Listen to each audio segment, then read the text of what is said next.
Hola, ¿qué tal amigos? Bienvenidos a Pulso Marketing RD. Yo soy Diógenes Enríquez y para mí es un honor, de verdad que sí, poder estar aquí hablando de marketing, de estrategias, de negocios. Y me encuentro como siempre al lado de Giancarlos Mercedes. Jan, ¿qué tal? Hola Diógenes, un placer. Bienvenidos a este espacio de crecimiento, de educación en temas de en negocios, ventas, marketing y mucho más. Así que, ¿qué M- tenemos hoy, Diógenes? Mira, tú sabes que en los últimos días se ha hecho viral el hecho de que están cerrando restaurantes. A cada rato vemos que cerró Krispy Kreme de la avenida Tiradentes, cerró el restaurante Miss. Hay demasiados restaurantes cerrando y también negocios.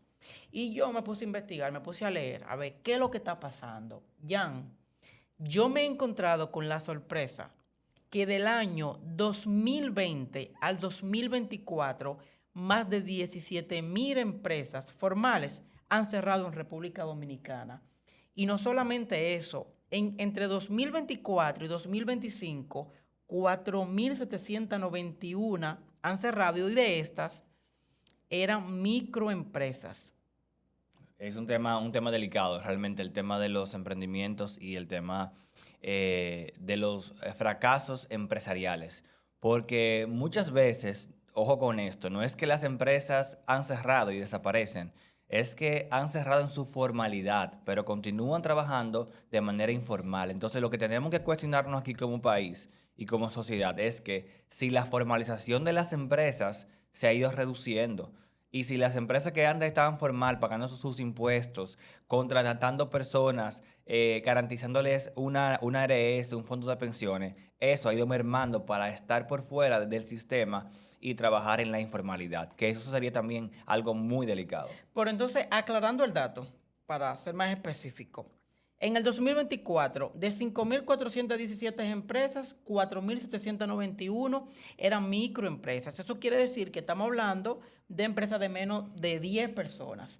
Pero se supone que toda esa gente tiene que seguir haciendo algo y muchos de ellos, que son herreros, colmaderos, saloneros, personas que ofrecen servicios de marketing, ¿qué están haciendo esas personas?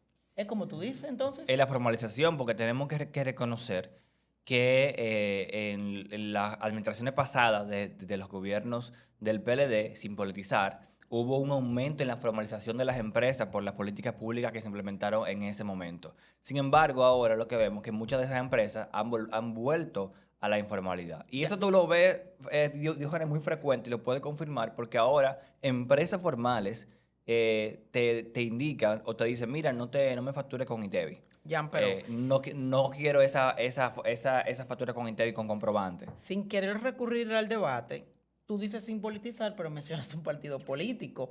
Lo correcto es que tú estés hablando de que antes habían ciertas políticas públicas que no Claro. se han continuado sin mencionar un partido político para que no se sienta que actualmente no se están haciendo las cosas bien. No, es que quizás no se están haciendo las cosas bien. Entonces, lo que no quiero es que esto se vea como que es favoreciendo a un partido que a otro. Simplemente siendo objetivos, en las administraciones pasadas sí hubo un incremento en la formalización de empresas y se veía ese auge en la formalización y creación de empresas por la política pública que ahí se implementaron, de reducir la burocracia en los procesos de formalización de empresas, incentivos y demás, pero que ahora quizás siguen existiendo las mismas políticas públicas o se han innovado con otras. Sin embargo, las condiciones de la economía quizás o el mal manejo del sistema de las mismas empresas hacen Ok. que esas empresas hayan fracasado, pero que no hayan fracasado en su actividad económica, porque como tú dices,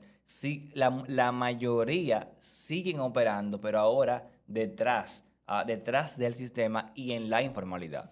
Y tú no sientes que quizás, aunque estas empresas se vayan de la formalidad, como quiera le siguen aportando al país, porque igual siguen los empleos.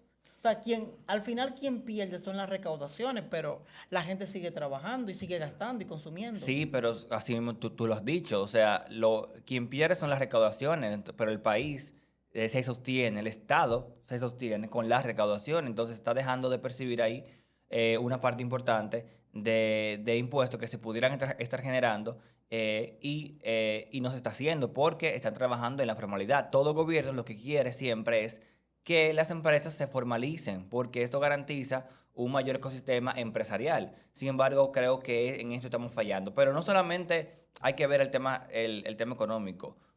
Yo también quiero que analicemos aquí, porque muchas personas y y ahora estamos en un auge del emprendimiento desde hace ya unos años y las personas, los jóvenes, ya antes, la generación pasada soñaba con un empleo, ahora sueña con tener una empresa, pero sin tener una curva de aprendizaje, sin saber lo que requiere, el sacrificio que se tiene que hacer, los aspectos financieros, esta misma parte, muchos microempresarios han cerrado por un mal manejo de impuestos, porque han manejado mal la parte impositiva y cuando viene DGI, de allá para acá, con una multa grandísima, que aunque lo quieran hacer en planes de pago, como actualmente se hace, ya realmente representa que ese negocio vaya directamente a la quiebra. Entonces, mucho de eso no solamente es el gobierno o el sistema político que hay, sino también la administración y el conocimiento del emprendedor que inicia un negocio quizás muchas veces sin saber por dónde ir. Ok, entonces vamos a hablar un poco también, Jan, a ver qué tú opinas, porque es muy bonito echarle la culpa al Estado de la quiebra de las empresas, pero también hay un ecosistema de la propia economía, y esto quiere decir que si es la gente al final, los consumidores, quienes no están apoyando una propuesta, porque el mercado necesita que hayan, por supuesto, que haya competencia. El mercado necesita que haya oferta, que haya demanda, y se rige por eso. Pero ¿y si estas 4.700 empresas no estaban quizás también ofreciendo un producto que pueda competir en calidad, en precio, en servicio con otras empresas? ¿No quizás también tienen la culpa ellos? Esos emprendedores que quieren hacer un emprendimiento en base a algo que ni siquiera necesita la sociedad. Y te voy a poner un ejemplo. Yo estoy harto de decir y de ir a ferias de emprendimiento en este país que lo único que veo es aceite de coco y lo único que veo es pursitas y lo único que veo es una Bisutería. bisutería, etcétera. Si tú formalizas en una feria de esta 100 empresas, pero luego ellos se dan cuenta de que, aparte de que no hay demanda de esos productos, nadie quiere un jodido collar del animal por 4.000 pesos, cuando tú lo puedes comprar en Barahona, posiblemente más económico. O sea, no influye mucho en eso. No sé si me doy a entender. Claro, la validación del problema antes de iniciar un emprendimiento es sumamente importante. Y aquí, como tú has dicho, los negocios no son de productos industrializados. Aquí no tenemos una industria fuerte, es verdad, ni muy diversa. Aquí los grupos empresariales tienen sus industrias y se pueden contar con las manos quiénes son y quiénes producen y quiénes están fabricando. A la No, pero mayoría. espérate, porque añadiendo lo que tú dices ahí, hay grupos empresariales que también te dan la oportunidad de tu emprender. Tú y yo teníamos dos clientes de pintura que ellos crearon su propia marca de pintura y ellos producían la pintura en una fábrica grande, se la daban, le ponían su marca y ellos vendían súper bien. O sea, Correcto, pero esa no es la mayoría. O sea, y te lo dice cómo se compone, cómo está compuesto nuestro sistema empresarial. Son microempresas y nuestra economía es de servicios. Entonces, la mayoría de las microempresas son de servicios. La mayoría de empresas, de pymes aquí, son de servicios. ¿Servicios de qué? De contabilidad, servicios de salón, de belleza, de estética, son de servicio. Entonces, realmente hay un tema ahí con el tema de una crítica a que, no es, a que cuando se habla de emprendimiento aquí, tanto el sector público, ojo con esto, como la sociedad entiende que emprendimiento es tener una bisutería, es tener una empresa de fabricación de aceite de coco, como tú decías, de champú orgánico. Aquí tenemos que hablar un poquito más de tecnología, de una industria más tecnológica, de patentes, de claro. ideas creativas, que también es emprendimiento. Mira aquí. Entonces, sin embargo, yo creo que no es porque el público no lo valida, que quiebran, porque aquí tú pones una empanada en cualquier esquina y tú vas a comenzar a vender. O sea, aquí no el problema no es que no se vende, el problema es también, como les decía, que muchas veces el emprendedor no inicia un negocio sin conocer bien todo el panorama, sin hacer un análisis interno y externo, sin conocer a qué se está enfrentando. Y de parte del sistema de aquí, del gobierno, pues vemos un sistema que ciertamente tiene una economía que no está en las mejores condiciones como estábamos en años anteriores, y eso se siente actualmente en la economía. Les voy a decir algo. Miren, a usted que quiere emprender, piense en la necesidad y en la industrialización. Aquí tenemos muchísimos sembradíos de cacao y yo personalmente he visitado cacao en Santiago, en El Ceibo, en San Francisco. Y lo que más me ha sorprendido de todo eso es que quienes te quieren vender un chocolate, te lo venden en una funda sin una marca ni siquiera. ¿Qué valor puede aportar en términos económicos un chocolate genérico, sin marca? Vengo yo, que soy intermediario, agarro su chocolate, le pongo una marca, le pongo una etiqueta bonita y vendo ese chocolate 10 veces por encima de lo que usted me vende a mí, y luego la sociedad quiere decir que yo soy el malo.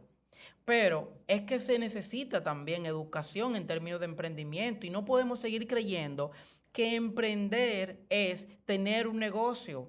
Emprender no es tener un negocio, porque muchísima gente tiene un negocio, pero es para sobrevivir. Emprender es dar una solución a un problema.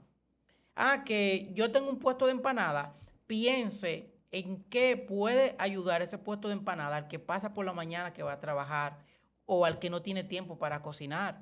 Pero no simplemente piense que teniendo un puesto de empanada ya ustedes le están resolviendo la situación a muchas personas, porque ni siquiera muchas veces saben vender de la forma correcta, no dan un buen servicio, no tienen un buen precio, no tienen un buen sabor, pero entienden que están haciendo un servicio. Es así, no, totalmente de acuerdo. Las redes sociales han ayudado mucho a que se venda el emprendimiento como algo sencillo. Realmente aquí no tomen este capítulo, ¿verdad?, de Pulso Marketing como un desaliento a emprender. Todo lo contrario.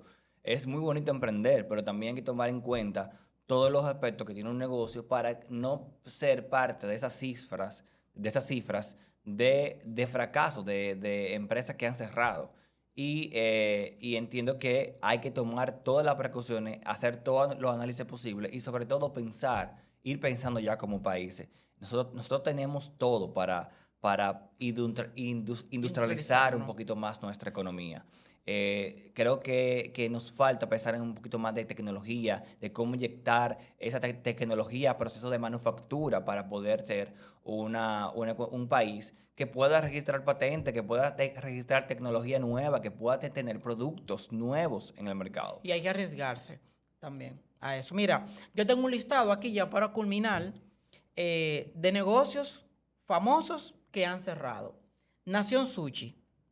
Este restaurante de comida asiática cerró. Las razones no las dijeron, pero todo el mundo evidentemente entiende que por un tema de sostenimiento del sector de los restaurantes. Giancarlo, ¿qué tú opinas? Sí, sí, sí. Creo que el sector gastronómico es uno de los más impactados en este periodo. Han cerrado muchísimos establecimientos de comida. Hay que ver qué pasa en el sector que hace insostenible. Y tú y yo sabemos que tuvimos Claro. una experiencia Tenemos que hacer un podcast hablando nada más del de sector eso. gastronómico, lo difícil y retador que es tener un establecimiento de comida.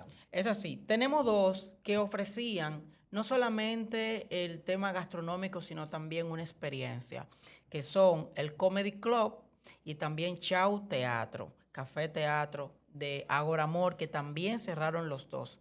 Y realmente a mí personalmente me sorprendieron porque eran locales donde la gente siempre iba a ver y tú veías muchísimo movimiento de eventos y todo lo demás. ¿Qué tú crees que haya podido pasar ahí?